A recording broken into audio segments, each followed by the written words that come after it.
Get this and get it straight. Crime is a sucker's road, and those who travel it wind up in the gut of the prison of the grave. There's no other end, but they never learn.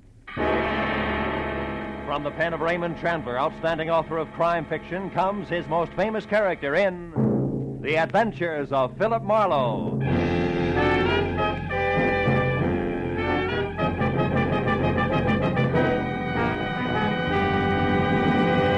Now, with Gerald Moore starred as Philip Marlowe, we bring you tonight's exciting story, The Uneasy Head.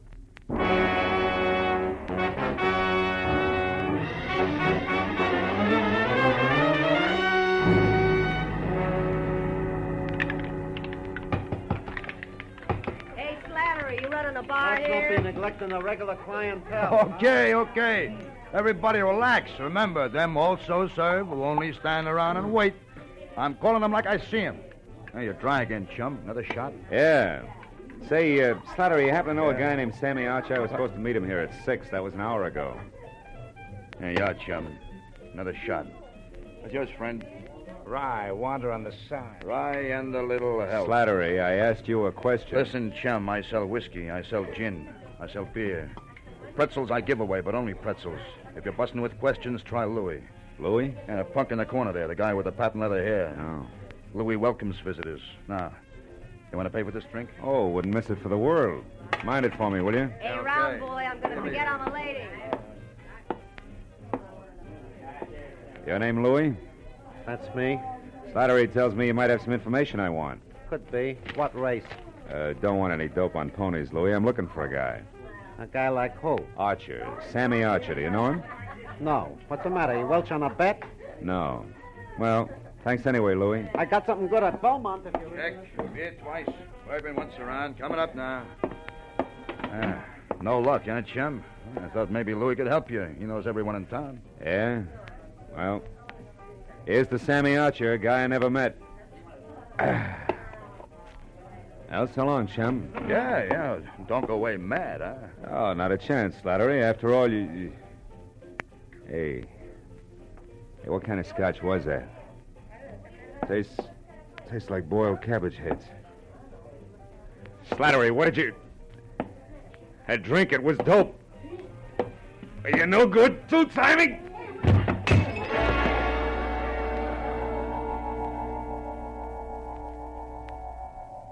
For a long time, 100 years maybe, I felt good. The temple was beautiful. Chinese beautiful. Everywhere lacquered woodwork that had the deep bottomless luster of a pigeon blood ruby, and 1,000 shelves filled with 10,000 smiling ivory Buddhas, and a lovely streamlined dancing girl, beaming in a white silk mandarin robe waiting my pleasure. But then suddenly the 100 years ran out. The lacquered woodwork was a bar, the Buddhas lines of whiskey bottles, a white silk mandarin gown and apron, the lovely dancing girl, Slattery.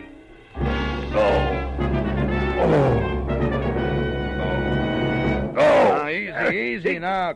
Yeah. Chum, come on, try this. It'll bring you around. Yeah, thanks, Oh, it's you.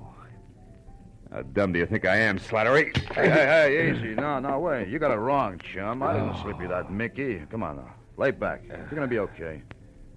How long have I been out? Oh, about an hour. Oh. You're in the storeroom behind the bar. Now, just take it slow, Mr. Marlowe. How do you know my name? Well, I checked your wallet when you folded, chum, and saw you with a big shot private dick from Hollywood. Yeah? That gave you my vote. Really? Oh, yeah. I heard all about you, Mr. Marlowe. The time you nailed that lousy Paul Miles who was hitting all the bars for some old-time protection. Yeah, but you should have said who you was. Yeah. Oh. Hey, Slattery, got any idea who got to my drink? No. It must have been the bird next to you. Rye and water on the side. You know him? Here, come on, help me up. Yeah, sure. Steady, easy, now. There we are. No. Never seen him before. He shoved off when you went to see Louis. What'd he look like, Slattery? Think. Oh, well, he smoked a cigar. Yeah? He had kind of a red face and was wearing a camel hair overcoat. Oh, yeah. He was nervous. He kept playing with a book of matches. He tore them out one at a time, and then he bent them up. See? Bent him up, huh? Yeah.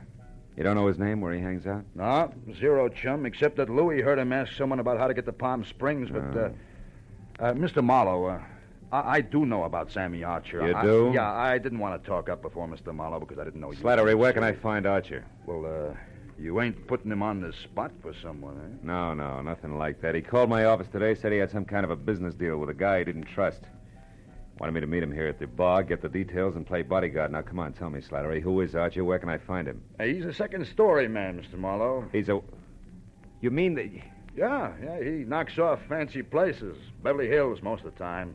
He's strictly a prowler. Oh, fine. Well, you could probably tag him over at 31 West Grand. He's got a basement apartment there. But, look, you ain't going to be careless about the dope I gave out, are you? Don't worry. I'm not going to work for him, Slattery. I still handpick my clients. Well, then, why are you going there? For a lead, Slattery. A lead on a nervous guy in a camel hair coat. You see, I also handpick my enemies.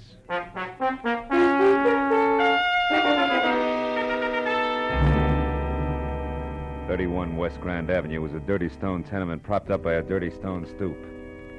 A cracked pavement led to the basement apartment, which showed a fuzzy slice of yellow light, where the door was cracked open inches. So when I knocked, I was ready for almost anything, just as long as it was on the see-me side. But I didn't expect it to come from overhead.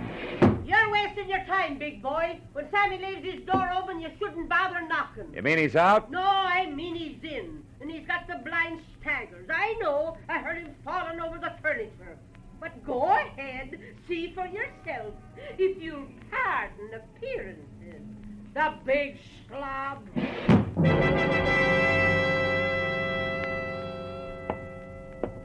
The lady was right. A tinny radio led me to the basement room, where I found the two scarred wicker chairs and a single end table on hand turned over. Drawers open and overflowing pieces of discarded clothing everywhere. And in the middle of all that, sprawled along the edge of a threadbare couch that was weak in the springs, Sammy Archer. He was facing me, eyes closed, and wearing a faded blue bathrobe 2 sizes too big for him. And next to one hand that rested on the floor was an empty gin bottle sitting on a clipping torn out of a fashion magazine. On one side, an ad for a Bendix automatic washer. On the other, a picture of a diamond tiara, a jeweled crown, which the caption said belonged to Mrs. Bessie Dunsmuir of Palm Springs, California's most celebrated hostess. Well, it was a good time to awaken mine host by shaking well. Hey, Sammy. Archer, come on, pull yourself together.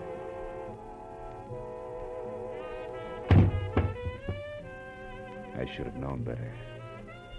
You can't wake a dead man by shaking him, especially when he's got a knife buried in the middle of his back.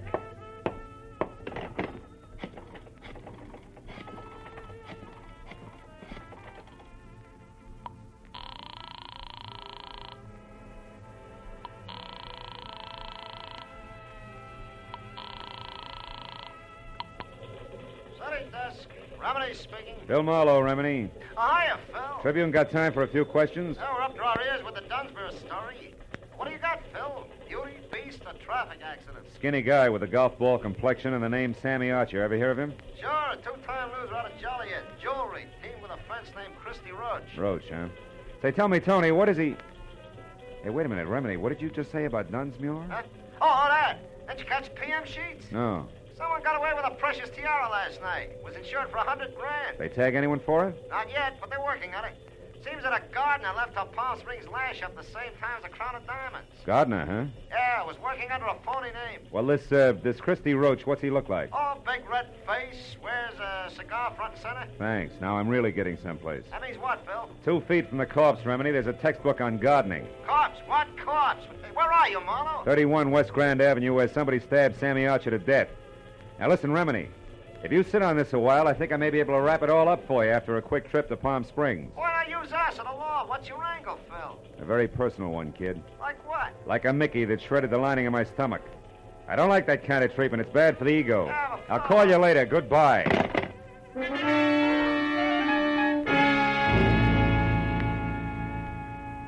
The trip to Palm Springs was 2.5 hours of hard driving through sterile wasteland. And there was plenty of time for me to add what always came out to the same thing. Sammy Archer, posing as a gardener, swiped the Dunsmuir tiara to peddle through Christy Roach, whom he feared. But Roach had double-crossed him, in a permanent sort of way, taken care of me and then headed for Palm Springs. Yeah, but there I got stopped each time. Why Palm Springs? Unless, of course, Archer's apartment turned inside out meant that the tiara was still hidden someplace in the desert hamlet. Yeah, that really would make it a cinch to find.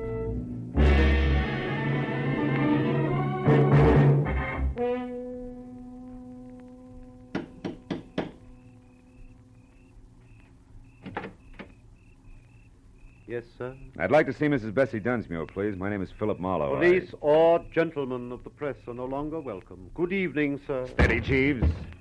I have information about the tiara. Now tell that to your mistress, or you'll only be able to look down that long nose through one eye. This way, sir, if you please.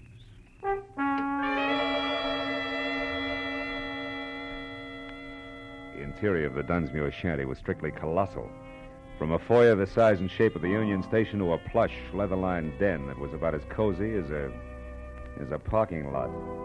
And Mrs. Bessie Dunsmuir herself fitted perfectly, because as the renowned party giver glided into the room, I saw enough jewelry on her arms, ears, and neck to match Tiffany, carat for carat. She listened intently while I brought her up to date. After that, she ushered me into an uncomfortable chair, rang for long nose, and then asked a sensible question. Mr. Marlowe, this Sammy Archer, what did he look like? Well, he was thin, Mrs. Dunsmuir, and sandy hair. Does that fit your ex-gardener? Precisely. Now perhaps we're actually going to make some progress. The police here haven't, and... come in, Martin. Oh, a liqueur, Mr. Marlowe? Oh, no, thanks. No. Thank you, Martin. Mrs. Dunsmuir, Yes. Did you ever notice a red-faced man who smoked cigars hanging around talking to Archer, perhaps? No, I never did. Did you, Martin? No, madam, I don't believe I did. Excuse me, madam. Good evening, Dunsmuir residence. Who's calling, please? One moment, sir. Mr. Endicott, madam. Endicott? I don't seem to know any Endicott. Hello? I'm sorry, Mr. Endicott, but I don't seem to recollect... what? You... Well, yes. Yes, of course. I'll see you tonight here. Goodbye. What's wrong, Mrs. Dunsmuir? Oh, just some more trouble over the estate. Ever since my husband passed on 3 years ago, we've had a mountain of trouble with his investments. I see. Well, about the tiara, Mrs. Mr. Marlowe, do what you can about locating it. You'll be rewarded handsomely by the insurance company if you're successful, I'm sure. They stand to lose $100,000. Yeah, but Now, can't you tell me anything about Archer? I'm afraid not. I don't believe I ever said more than 2 words to him. Now, excuse me, Mr. Marlowe, and thank you for your interest. Martin, Madam. please show the gentleman out.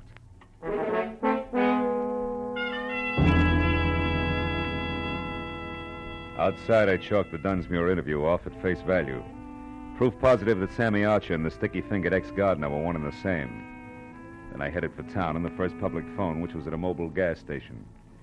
There I swapped a $10 bill for a pocket full of quarters and started calling people back in L.A. who might know more about Christy Roach and the kind of connections he could have in Palm Springs. But after 4 near misses, I quit and stepped aside to let a big man with a beefy face that belonged on an English bulldog take his turn. However, he had other ideas, and he pointed them out bluntly with a shiny automatic.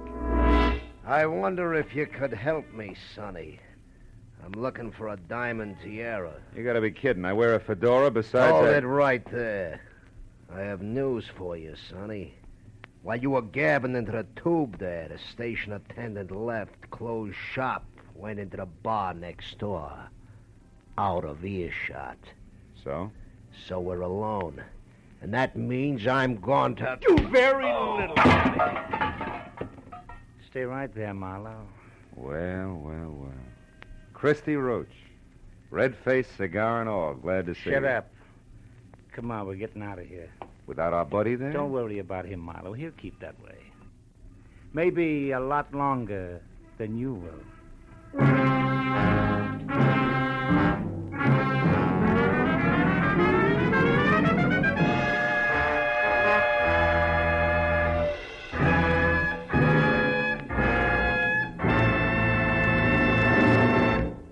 In just a moment, the second act of Philip Marlowe. But first, Every Wednesday night, CBS, the network of the stars, brings you Groucho Marx in his dizzy quiz, You Bet Your Life. Sure to hear You Bet Your Life starring Groucho Marx this Wednesday night on most of these same CBS stations, as well as Dr. Christian and that bright new musical show, The ABCs of Music. Now with our star, Gerald Moore, the second act of Philip Marlowe, and tonight's story, The Uneasy Head.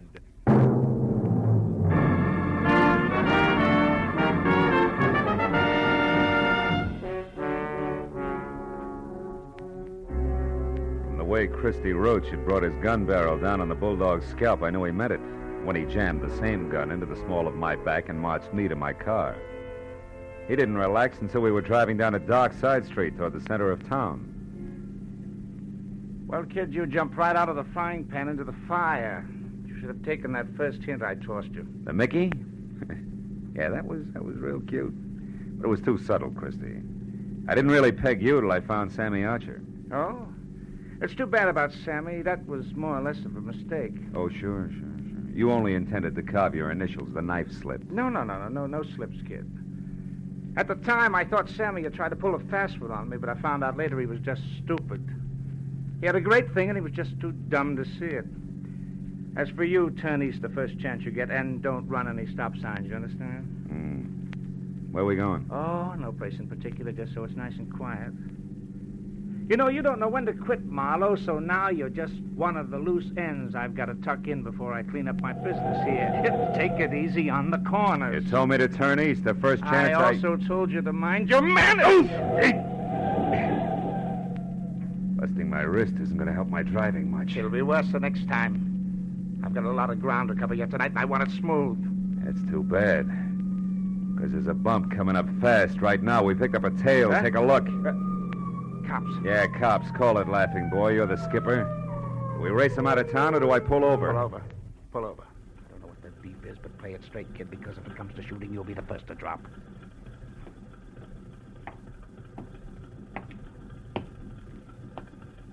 I got your read, buddy? You're on a one-way street. You're telling me. Yeah, only you're going the wrong way. Yeah, I know. Well, you see, my friend... I warned you. What about him? Well, he's in a hurry, officer. I was taking him as far as the corner there. He said it was okay to come this way. I didn't. I'm a stranger here. Uh-huh. Also, you're a big boy now. You should make up your own mind. You're so right. Mac, if you're in a hurry, you can go, but you better get out and walk. Thank you. Your friend here is going to be tied up for quite a spell. All right, let me see your license. Maybe the limb of the law and I should have nailed him right then and there. But there were still too many loose ends, and I wanted Christy Roach to clear them up for me. So I watched him walk out of sight while I listened with half an ear to a lecture on blind drivers. Well, it was a small enough price to pay for the service rendered, so I thanked the officer for the ticket and then headed back to the filling station in a bulldog with a headache who might be in a mood to talk. But when I got there, I found he hadn't waited around. After that, I checked the neighborhood and was 15 minutes getting to first base, which turned out to be the bar of a French restaurant across the street, run by one Monsieur Jean Corret, a high-octane number who apparently had overheard a phone call earlier. I immediately notified the police. Nothing, they said. Believe me, my friends, the lowliest gendarme in Paris would have more sense. Throw away an important clue? Never. I tell you, our police... Mr. Corret, can I see you a minute? I? But of course, monsieur. What is it? Well, it better be in private, huh? It's about the Dunsmuir case. Ah, nom de nom. Step this way, monsieur. All right. You naturally are a detective. Naturally, yeah. Now, look, I understand you overheard a phone call. Oh, yes. About an hour ago. A suspicious man called the Dunsmuir place from here. What did he look like? Ah, I am desolated, monsieur. I do not know. You said it was an important clue. I assume it was important. In a case as big as this, anything may be important. The smallest... Yeah. You made your point. Go ahead. Eh bien, he made an appointment. I only overheard, monsieur. The telephone is back this way in the alcove out of sight. Uh-huh. Eh bien, I was passing by right here when I heard the man ask for the Dunsmuir residence. He talked to his party and made an appointment. Mm-hmm. I couldn't hear where or when, so I went on about my business. But suddenly, a memory exploded like a bomb in my head. Bessie Dunsmuir, the owner of the stolen tiara. I rushed like this, monsieur, to the phone. Oh, pardon, madame. But he was gone, monsieur. I called the police at once. The rest I can fill in. Now tell me something else, Mr. Corey. Did you happen to notice a man with a cut on his head around here a while ago? A cut? Yeah. Why, yes. One who looked as ugly as Satan himself. I saw such a one in the washroom. Ah, you mean he's suspect? Well, not exactly, no, but he's connected. Where can I find him? Ah, you ask me, monsieur. He was sick. I tried to help him, but he refused and left. You've no idea where he went? No. But wherever it was, I'll wager he was too wobbly to get there, monsieur. All right, in that case, I better make a quick call and The telephone, certainly. Yeah. Permettez-moi, monsieur. Bessie Dunsmuir hasn't had a new husband for 2 whole years, Madame. my dear. I can't imagine how she keeps up that elaborate front of hers. Why, do you know You! that... what? Madame, hang up the telephone at once. I insist. Vitement. I beg your pardon. In the name of the police, monsieur is a detective. I demand you clear the line. I've paid my nickel and Never mind, skip it. But I would like to know about those bent matches on the floor. What do they mean, monsieur? I better skip the call and get going fast. You've been a big help, Corey. Maybe I can get you the Croix de Guerre. The bent matches that littered the floor under the phone meant that the man who had made an appointment to meet with Bessie Dunsmuir had been the fence, Christy Roach. And to top it off, she'd lied about it. It didn't make any sense. But I added it to the rest of the question marks and made a beeline for Bessie's mansion. I parked a block away from the place, walked back, and let myself in through an iron gate at the side. And wound up in front of a car, half hidden in a clump of hibiscus bushes. A man was leaning in the open door with a match in his hand, reading the registration on the steering post. It was the bulldog I'd seen first at the gas station. When he saw me, his hand dived under his jacket for a gun, but I was on him before he could get it out. Oh, my head. You're due for another dose of the same, Buster, unless I get some fast answers. The time for games is over, and even a private detective can run out of patience. You're a private dick. Yeah. I don't get it. This car here belongs to the guy who helped you. Fence. Christy Roach. And if he's inside, I got... Roach didn't help me, and you've got to do nothing till I find out about you. Who are you? Temple. Fred Temple. Hamlin Insurance Company. Oh, no. We're covering the missing tiara. Only something's haywire. An insurance investigator. Yeah, but I'm not going to make it, fella. My head, you better get in there and stop. When he passed out, he sagged against me like a sack of wet wash. I stretched him out on the grass, and after one look, knew there was nothing more I could do. I went over to the house and quietly tried locked doors all the way around until I came to an open one in the butler's quarters. A bed lamp was on, so I braced myself for another meeting with Martin. When he came to the door, he was in his nightshirt. As soon as enough of his chin was showing, I swung!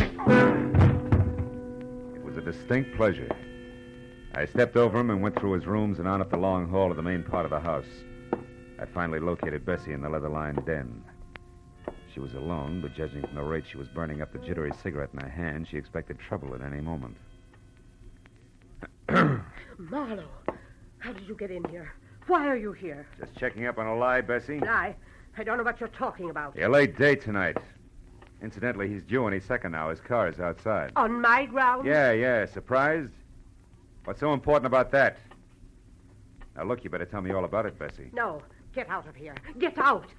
Later. Right now, this setup is so full of holes, even the truth is leaking out. First, Roach the fence, figuring Sammy Archer, the guy who swiped your tiara, was pulling a fast one.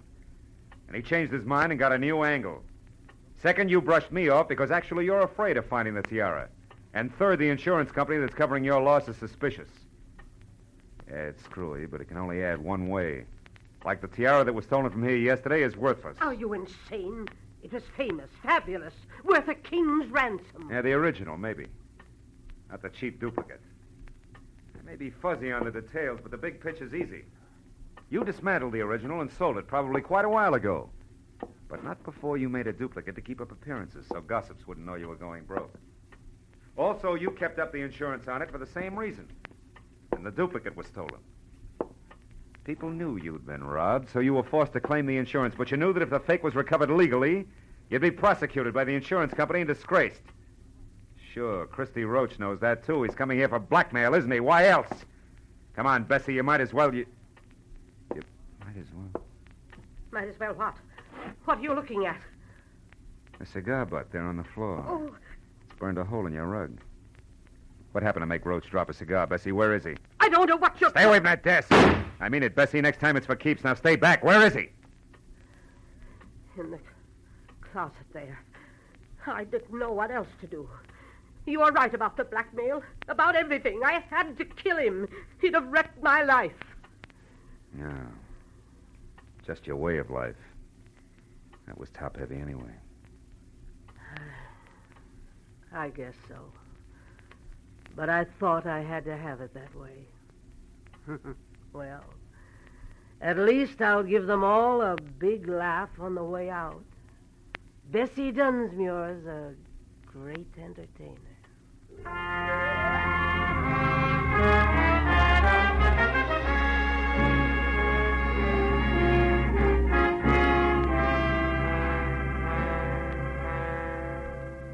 Bessie Dunsmuir, the world's greatest hostess, invited the police and reporters out herself.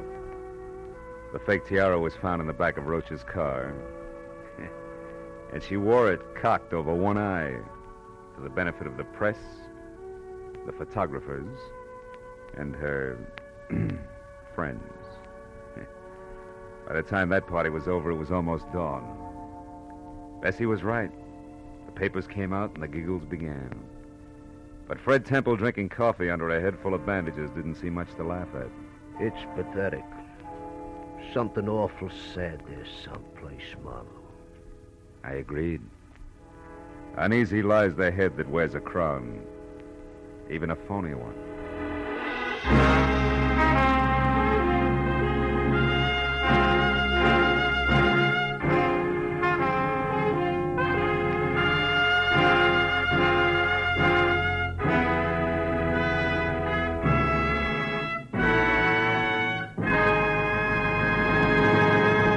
The Adventures of Philip Marlowe, bringing you Raymond Chandler's most famous character, star Gerald Moore, are produced and directed by Norman MacDonald and are written for radio by Robert Mitchell and Gene Levitt.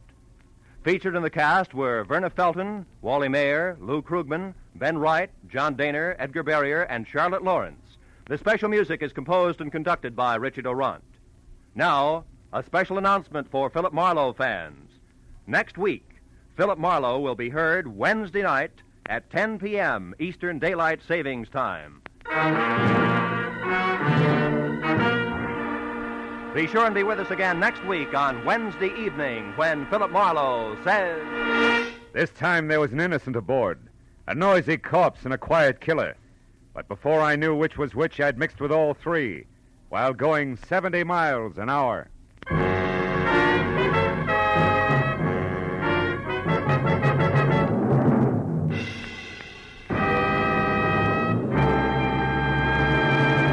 Now that warm weather's here, many of us will be doing more driving and more walking. It's the duty of every motorist and every pedestrian to take every precaution so that we may cut down on the terrible injury and death toll exacted by traffic accidents.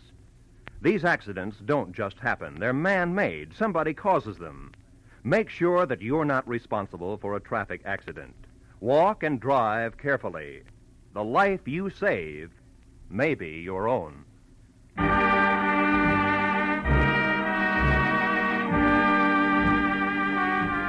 This is CBS, where Philip Marlowe will come to you on Wednesday night, the Columbia Broadcasting System.